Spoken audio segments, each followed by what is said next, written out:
This is the thing, is we live in a world where we don't say what we're thinking, we say what we think people want to hear. If life is not going the way that I think it should be going, it's because I'm resisting what is. I can't change.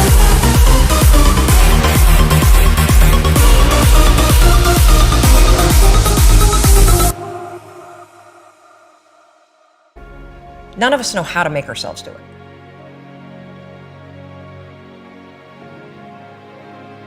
I went from getting up on time and waking up on time to shaking up my entire life. Because when you understand the power of a 5-second decision, and you understand that you always have a choice to go from autopilot to decision maker, everything in your life will change. You will be a different negotiator, you will be different in sales, you will be unstoppable in the gym, because you will realize the amount of garbage that you put in the way of your hopes, of your dreams, of your potential, of your confidence, of your courage. Once you get over the fear of being embarrassed, no one likes to be embarrassed, but once you get over being scared of being embarrassed, it's super liberating. And it allows you to go into lanes that otherwise you wouldn't go into. And everybody's wired differently. Everybody's wired completely different. It's hard to rewire someone to be, comfortable taking risks, comfortable with being embarrassed. And I think it comes from having a lot of egg on your face and learning along the way.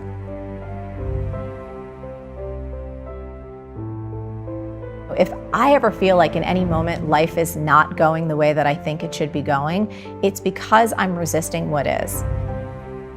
Someone didn't turn in their work on time and I'm just like, getting that way, or something didn't come out right, or the delivery doesn't come, or the technology breaks again. We can list anything in that slot, right? It's me arguing with reality. I'm making myself miserable in that moment because I'm choosing to argue with what is. That's always a losing proposition. So the more awareness I can bring to that and go like, is this really how you want to live your life in this moment, Marie? Because every single moment, as you know, sets you up for the next moment. And you string these moments together and guess what? You have your life until we get to that incredible deathbed. We never know when that's coming. So every single moment is an opportunity for us to check ourselves before we wreck ourselves. And so I just try and play the game. If I'm miserable, if I'm upset, if I'm angry, if I'm cranky, it is my responsibility because it's based on what I'm thinking or believing in that moment. It's not the outside world causing me to feel this. It's what I'm doing up here that's making me have that reaction. And if I'm the problem, I am also the solution. Do you have a roof over your head right now? Yes, then things are damn good. Is there some food in the fridge? You're probably luckier than millions of people on the planet right now. Is there running water in the kitchen and in the bathroom? Yes, again, you're better off than probably 1 billion people or more. So that little reframe helps me. And then in the moment, again, it sounds so simple, but I think we're all searching for these really complex things and we don't need them. If you can catch yourself arguing with reality in the moment and realize that's not a wise thing to do, you can then back yourself up and go, okay, that didn't turn out right, so what am I gonna do about it? Am I gonna be miserable in this moment and let this ruin my night? Or am I gonna send off the email to say, hey, when's that work gonna come?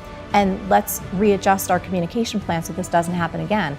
But the argument and the irritation is not necessary to get a new result.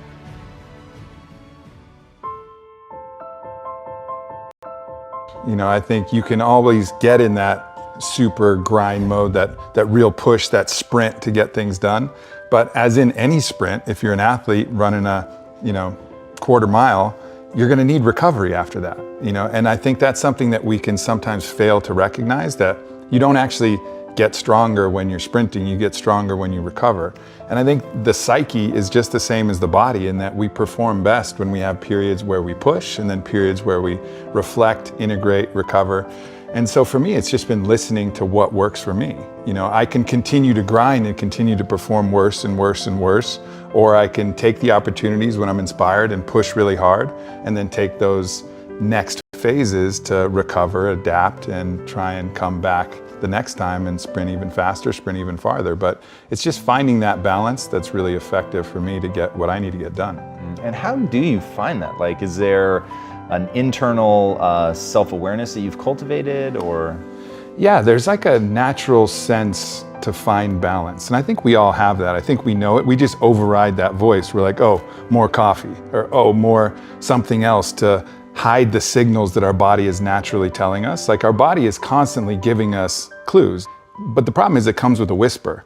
And we can drown out that whisper in a million different ways, with distraction, with mental processes, with physical things like I said, drinking coffee or taking Adderall or doing whatever you need to do to drown out that sound that says, hey, really you need to sleep. Like that's really what your body is asking for. And so I think it's really just tuning in to what you need and being able to listen to that voice and not only hear it, but follow through on what it says.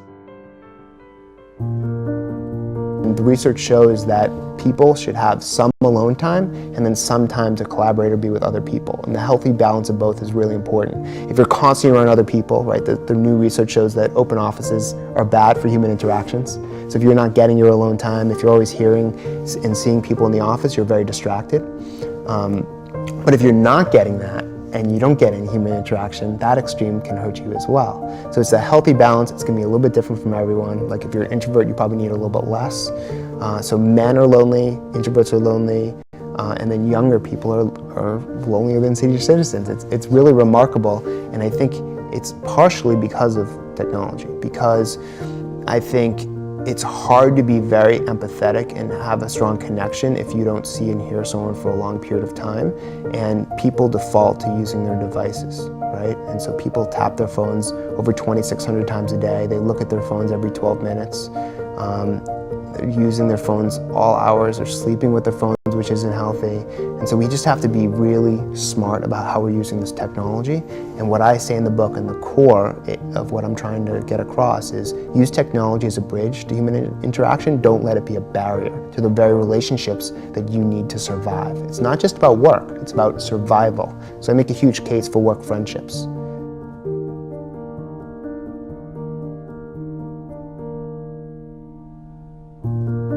This is the thing, is we live in a world where we don't say what we're thinking, we say what we think people want to hear.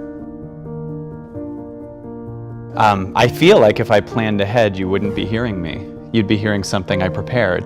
And if I was doing something that I prepared, it would be because I want to get something from someone. We say, am I doing this right? Am I doing this wrong? That question implies there is a right or wrong way. And how do you measure that?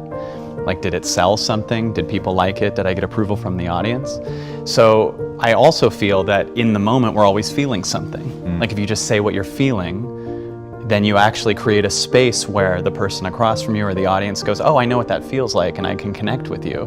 But in trying to prepare something, often we block what we're feeling and then bring something that we prepared earlier in the day, and people miss out on the real you.